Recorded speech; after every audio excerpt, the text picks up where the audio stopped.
Are you tired of shelling out just tons of money for your SMS campaigns only to see your messages fail? Trust me, I know that pain. I've been there myself. My name's Will Craig. I am a co-founder of a company called Signal House. We're a messaging provider that specializes in 10 DLC messaging for CRM systems, but we can power any system that sends an application to person message. And today, what we're going to be digging into are the 5 reasons why your messages are getting filtered and blocked by the carriers. So let's go ahead and jump in. The first thing I want to do is give a quick, brief rundown on what 10 DLC and A2P actually means. So 10 DLC means 10-digit long code. So these are the phone numbers that you are accustomed to, where the first 3 digits of that number correspond to a local region of the United States. So for us at Signal House, we're headquartered in Columbus, Ohio, which means 614 is our local number. So if I were getting a 10 DLC,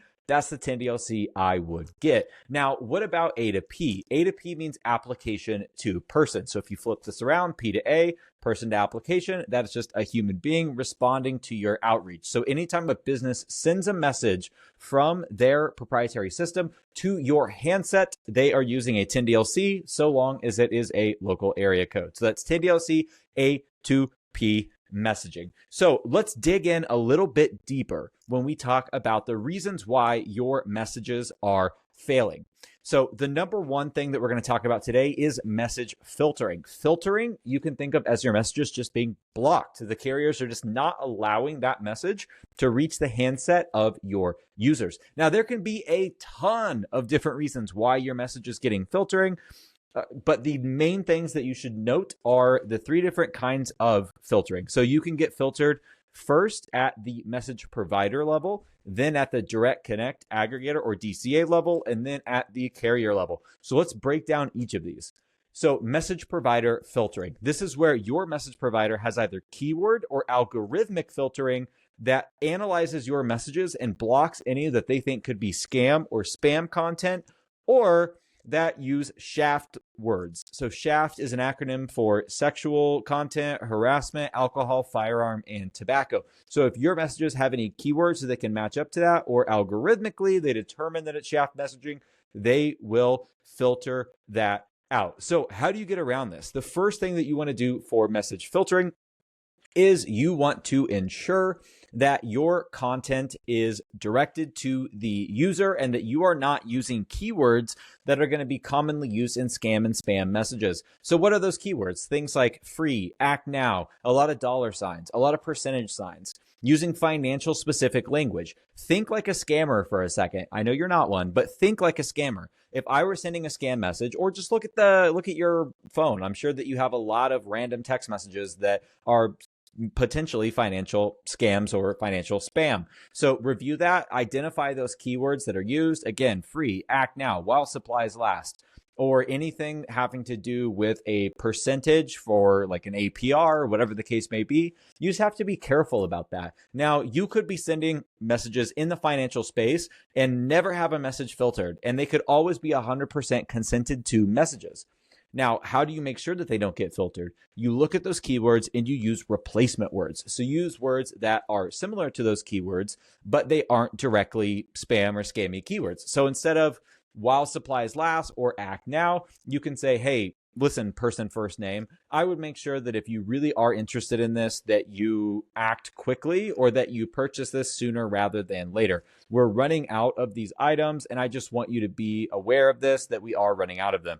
So I have conveyed the same meaning, but I've used different words. Another strategy is to break up your content into different messages. So let's say I have to send a message to someone that says, you need to act now while supplies last. The item that you're looking for is not going to be in stock for much longer. I could send, hey, we are running out of this item very quickly as one message. Another message, I would recommend purchasing if you still are interested. Again, I've broken that up into different pieces and I've used different words. Now, here's a question that you should always ask your aggregator when you're looking for a new messaging provider. And it is, do you have content filtering built in? Some aggregators will, some messaging providers will, and some won't. One thing to look out for here is asking them, have you ever gotten in trouble for any content on your network before? Any messages that you have sent? If they have a fine, or if they've gotten a slap on the wrist, or whatever the case may be, if they have gotten in trouble for the content that they have sent out in the past, it is very likely that they are using content filtering. If they are using content filtering, make sure it's algorithmic and not keyword filtering. The amount of times that I have seen a lawn care company with the word weed in the name get completely blocked because of that word is insane. So you do not want to work with a provider that does that. At Signal House, we do not do that. We do what's called KYC, or know your customer upfront, so where we get in the weeds with you and we learn your specific use case. You want to work with a provider that does that. It doesn't have to be Signal House. I would love it if it was, but it doesn't have to be. But whatever provider you're working with, you need to be asking them these questions. Do you have filtering in place? What kind of filtering is that?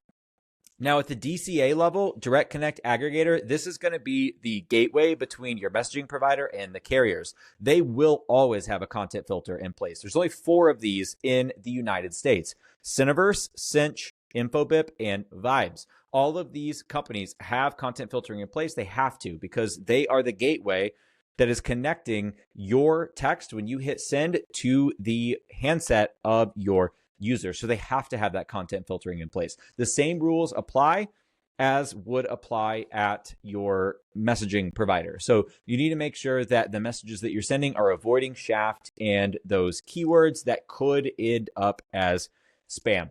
So let's go on to the next reason. Your throughput could be a reason why your messages are failing. Did you know that there is a set amount of messages that you are able to send each day on the T-Mobile network? So if you have a standard campaign, that's 2,000 messages. If you have a low volume campaign, it's, guess what? 2,000 messages. Now, you can extend that through additional vetting. We have other videos about that if you have a standard campaign, but in general, you have a bucket of 2,000 messages, and T-Mobile has about 40% of the market. So what that means for you and your business is that your messages could be failing after you hit that throughput threshold. So if you've sent 2,000 messages to T-Mobile already today, no other messages will go out. So you need to plan that in your outreach. If you want to add a list of 10,000 people into a messaging campaign, you need to be aware that if your limit is 2,000, anything over that to T-Mobile is going to fail. And it's similar for AT&T on a per minute basis. So you have a set limit of 240 messages that you can send per minute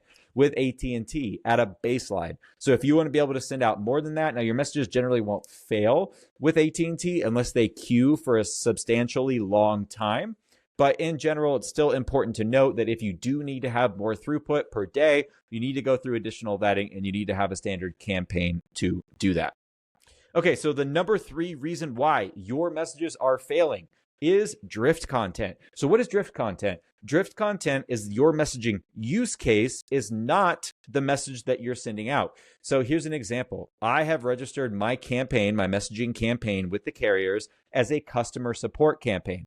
That means that any text that I'm sending out is supposed to be related to customer support. Now, let's say that an end user is asking me about a specific problem that they have with their account. Now, I'm reviewing the information that they've sent me, and I know that I have the perfect product that will solve all of their needs. Now, it's not that I'm trying to upsell them. It's not that I'm trying to upcharge them. I'm just trying to provide guidance for them that we already have a product for this. Here's what it is. Here's the cost.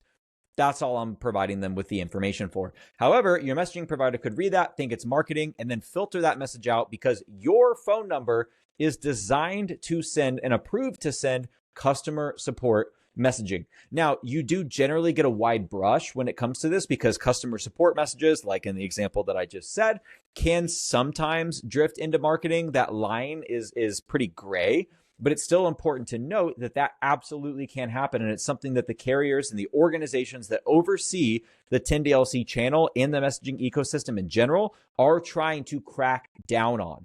So this is going to happen more and more over time. Now, how do you get around this? The number one way that you get around this is by using a mixed use campaign. If you need to have all of the throughput, if you want to be able to go through additional vetting and increase your throughput over what it is at a baseline, you want to use a standard campaign that's a mixed use campaign. Make sure that you have sample messages in your campaign that are drawn to each of those use cases. So if you have account notifications, you have one-time passwords, customer support, and marketing as the use cases you've registered with that campaign, you need to have one sample message per use case so that you make sure that the carriers know what kind of messages you could potentially be using.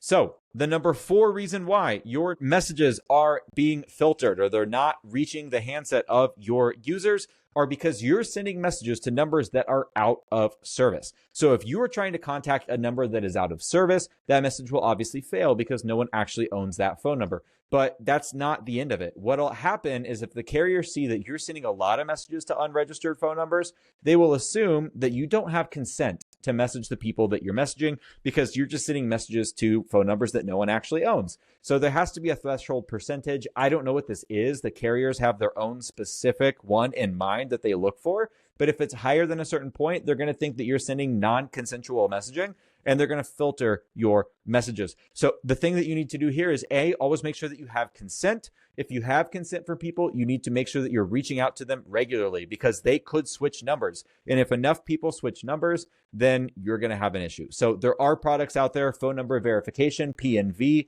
is one of them that providers offer, where you're actually able to determine who owns this phone number, has it ported in a specific amount of time, etc. Ask your aggregator about these services. If you buy lists, or if you reach out to old customers with customer support or nurturing, you need to make sure that you have some kind of number verification to avoid filtering for this purpose.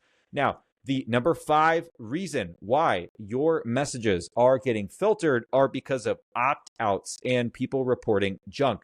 So what do I mean by this? So when you send a message out to someone, they can respond, stop, unsubscribe, whatever your designated keyword is for opting out, and that will remove them from your messaging. Now, people do this for all kinds of reasons. I might have been really interested in your product a year ago, but when you're nurturing me 12 months later, I might want to opt out because it's just not a product that services me anymore. And that's not your fault. There's absolutely nothing wrong with that. When that becomes a problem is when your opt-out rate exceeds 3 to 5%. So if you're sending 1,000 messages out or 100, let's just do easy math, 100 messages out, and you have 5 people that opt out of that message, then they're going to start to look at that and be like, okay, what's going on here? Especially if you have a higher volume. So if you have 100,000 outbound messages and you have more than a 5% opt-out rate, you're going to have eyes on your account. It really should be under 1% is ideal. So what will happen here is that you'll have a cascade of effects. So not only will those messages get filtered, but if enough of them get filtered, you'll get what's called a carrier flag, where the carrier is putting a flag on your account or on your campaign. First, it's going to be on the phone number that you're sending that out. And then it could eventually be on the campaign itself to where they're saying, listen, we don't think they're sending consensual messaging. So we're going to put a flag on their account and we're going to limit how many messages they can send so that if it really is bad actor traffic, we're limiting the scope of the traffic that they are able to send. So the best way to get around this is just, again, make sure that you have consent. Make sure that you have consent for the messages that you're sending and that the messages that you're sending provide value to your users. Because if you're providing value to the customer is going to want to continue to receive that value and they're not going to opt out. So as always, this was Will Craig from Signal House. You can reach me at will@signalhouse.io. If this video was helpful, give it a thumbs up, subscribe to our channel. We're going to be posting videos continuously. And we also do webinars right now twice a week. We're going to cut that down to 1 time a week, but each of our webinars is packed with insider knowledge from people that have gotten tens of thousands of campaigns fully DCA elected and that have a massive amount of experience in this realm. So we're here to arm you with the information that you need to survive this crazy thing that we call the messaging ecosystem. So thanks so much, and we'll be back with another video soon.